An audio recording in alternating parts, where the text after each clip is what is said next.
In the mid-19th century, there was a notorious warlord and slave raider who history tells us came from Niger, conducted raids on unsuspecting people in the northern part of Ghana, and sold them into slavery. This dishonorable leader of bandits was a man called Babatu Zato, and during this program, we will learn more about him. But for now, imagine being a descendant of the people who defeated him 3 times, twice unaided by any other non-indigene, and only once with the help of a renegade follower of his. This is a tiny glimpse into the story of the Bulwa people and the annual Feok Festival, where they relive the heart-wrenching history of their ancestors.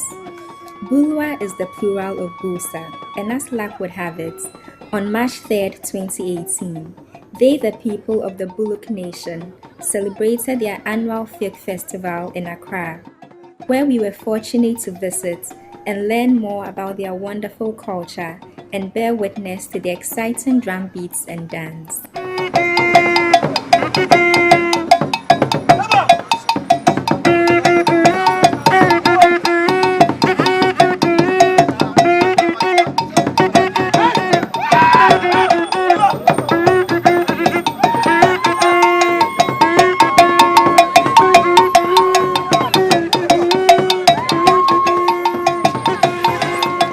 The Builsa people are natives of an area in the Upper East region of Ghana. Many people erroneously call them Kanjaga, a name of one of their towns. The colonialists apparently recruited some people from the town of Kanjaga into the army and mistakenly thought that that was the name of the whole ethnic group. I guess it is sufficient to say that people from the town of Kanjaga are Builsa, but not all Builsa people are from the town of Kanjaga.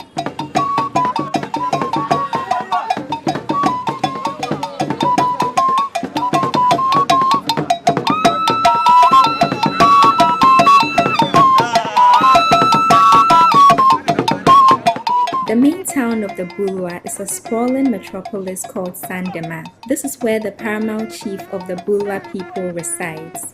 Sandema is a town in the Upper East region, 45 kilometers from Bolgatanga and about 200 kilometers from Tamale.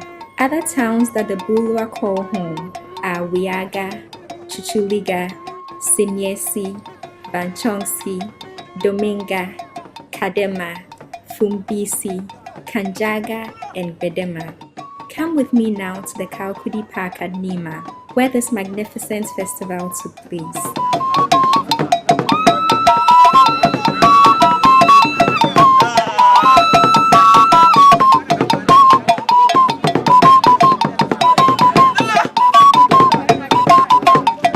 There must be tens of thousands of Bulwa living in Accra. This is evidenced by the fact that there are more than an estimated 7,000 people here. The organizers provided 2,500 chairs, and it certainly looks like 3 times as many people are standing. Many of the Bulwa people who live in Accra are professional people in all walks of life. It's not unusual to find them in the security services, education, healthcare, business, hospitality services, and everywhere. The festival was abound with artistic products, with many people proudly displaying their work.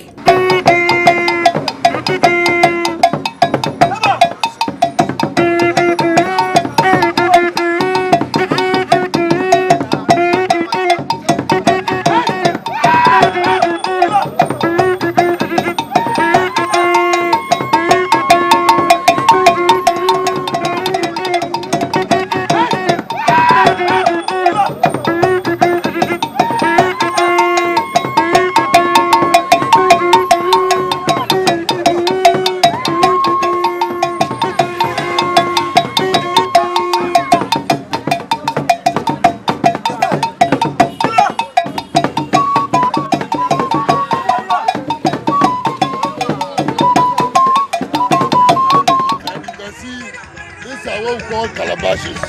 In Buli, we call them China. So, and we drink water from this China. If depend on the number of visitors you have, if it's 1, you could use 1, and then put your flour water there. We grind millet flour, and then we put water there, and that serves as food. And so if a visitor comes, that's the first thing you serve the visitor. It depends on the number of visitors you have. You can use any size and prepare flour water for them before they will now tell you why they have come to your home. So basically, and women, these are for women. Men don't carry this. And that's what we use them for.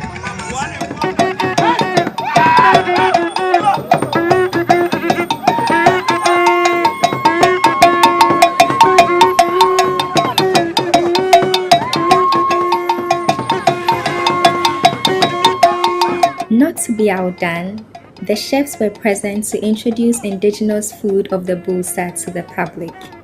This is not surprising because the festival, called Feok, is primarily a festival to commemorate the bountiful harvest that comes after the harsh dry weather. Feok means the abundance of food. So the festival is a Thanksgiving festival by which the people express their gratitude to God, the ancestors, and the earth for a good harvest. It's good when you are recovering from fever, then you take it. There's no sugar in it, there's nothing in it, just the baba and the millet. But if you want to add sugar, you can. When you have a taste. And then this is Zonko millet drink.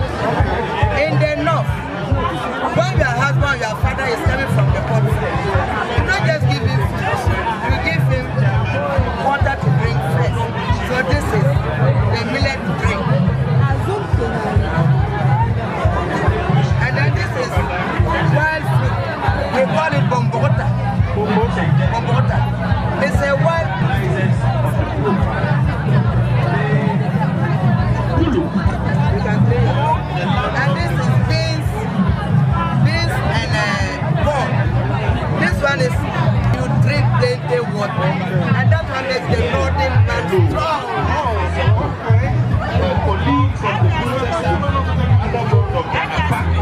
And then this is season.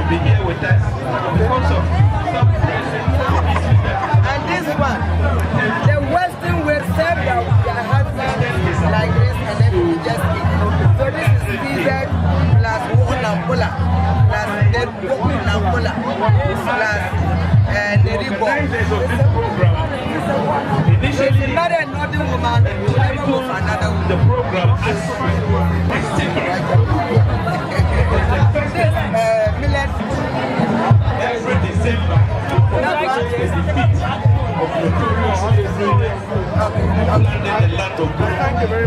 The festival is very exciting itself.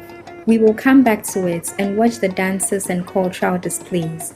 But there is a dark, sad history, which is another component to the wonderful celebration. At the beginning of the program, I mentioned a disreputable and ill-famed man named Babatu, who together with another villain called Samori Ture, conducted raids upon the innocent people of northern Ghana, among them the Bulwa, and carried the people away to be sold into slavery.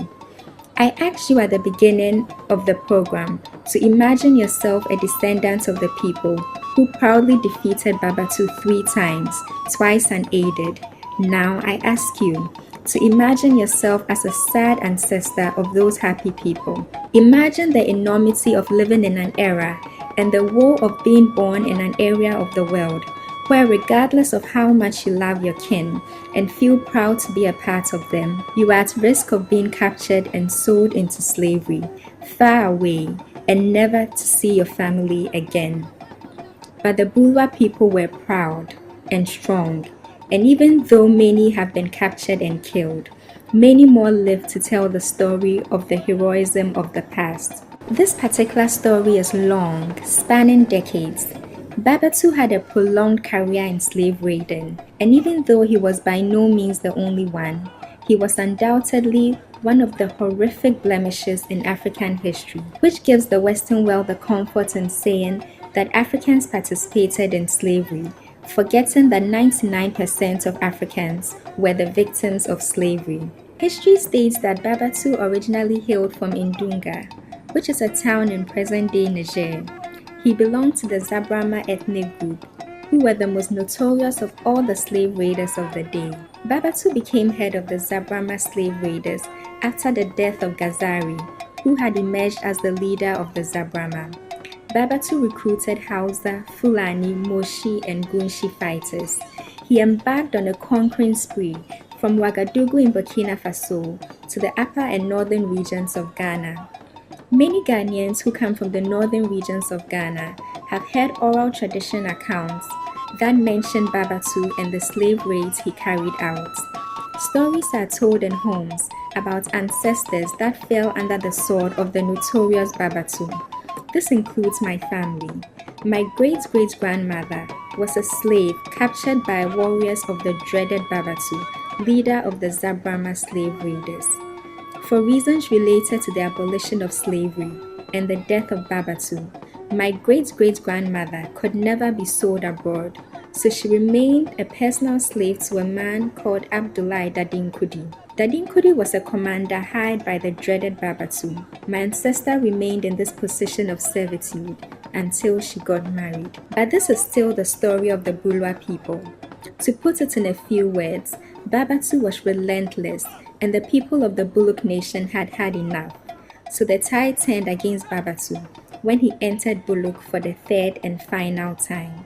The Bulwa employed intelligent means to defeat the notorious slave raider. Babatu's bandits used musketry and needed time to reload after firing, so the Bulwa army devised a way to engage them during those pauses. While the Zabrama and the Babatu were reloading their muskets, the Bulwa would apply a sneak attack, sometimes shooting them with long spears, and sometimes using for close combat a lethal weapon, which looks like a giant chicken wishbone, to pierce the large veins and arteries of the enemy's neck.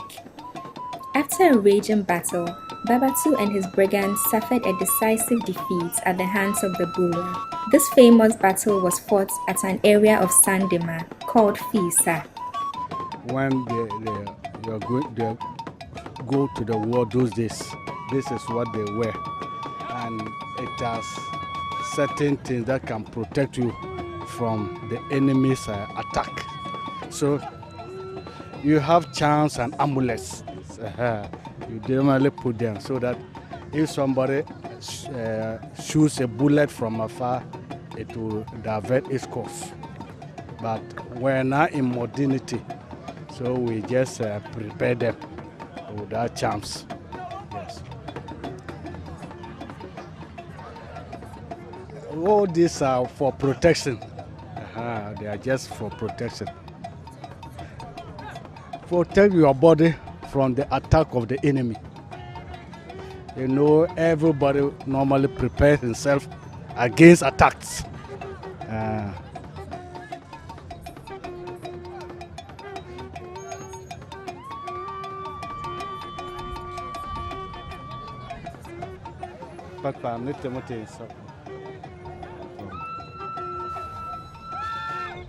Let me just make a see, this is a machete that is for close combat, and this one is the bow. You can shoot the person from afar, but in case the bows are the arrows are finished and you come to face, this is where what you use to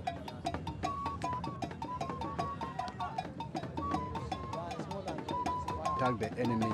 You make sure you maneuver and either give him here or any part of the body. And some of them are very poisonous. When you strike and there's even blood, unless you get the anti-poison, the person can easily die within some few seconds.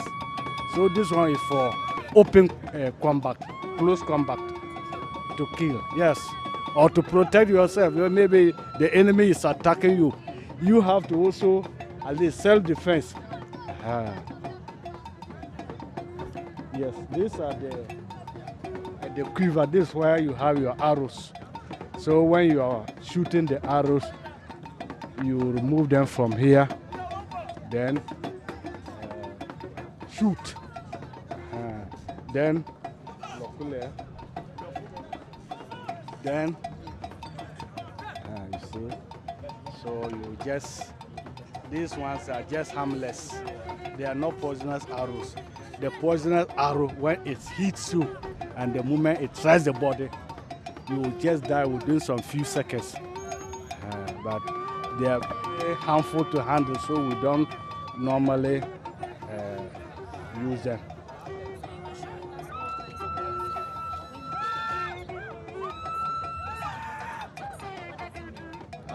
You see, when soldiers are going to battle, you know there's a band section, they will drum and they will be marching.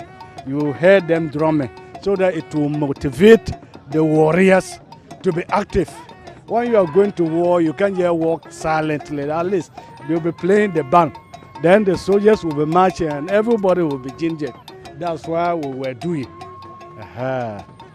So this one, this spear is to, you can throw it at the enemy, so you can aim the chest, then or any part of the body the moment it strikes, or if close combat, you can just choke him and remove. And then there's some, the tip is also laced with some poison. The moment it enters, the person will just die. During the war, women marched alongside or behind the warriors, carrying calabashes of food and water to nourish the soldiers and also to tend to the injured. So the women of the Bullock Nation were as much a part of the battle as the men. In those days, when we were fighting, the women served two purposes.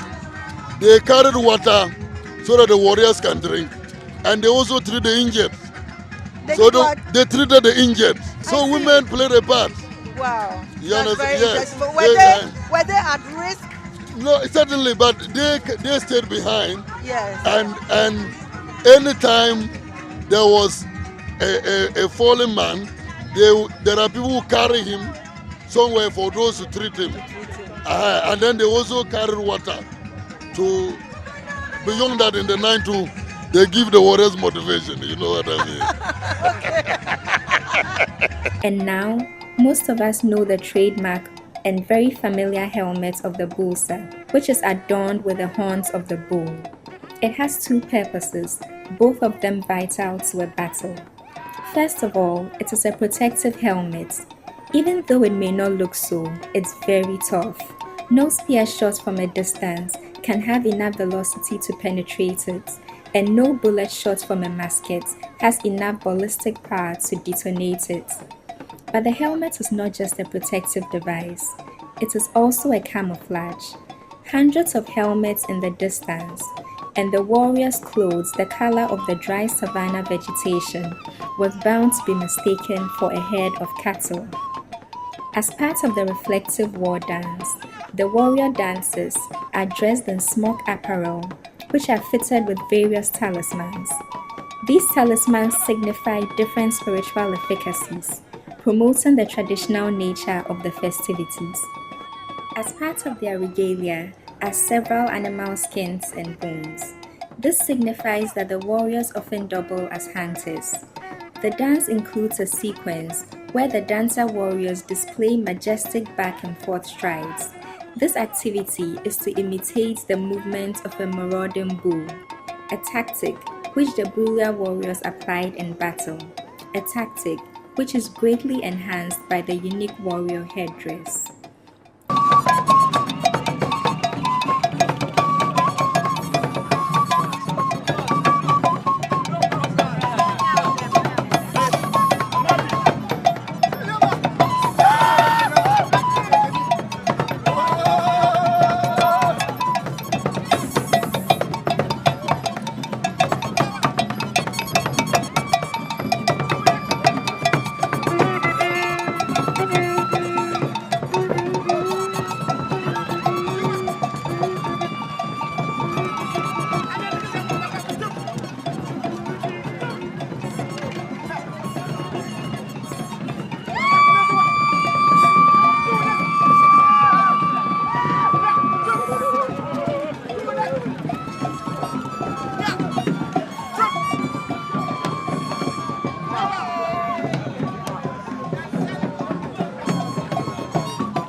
the name is Matera.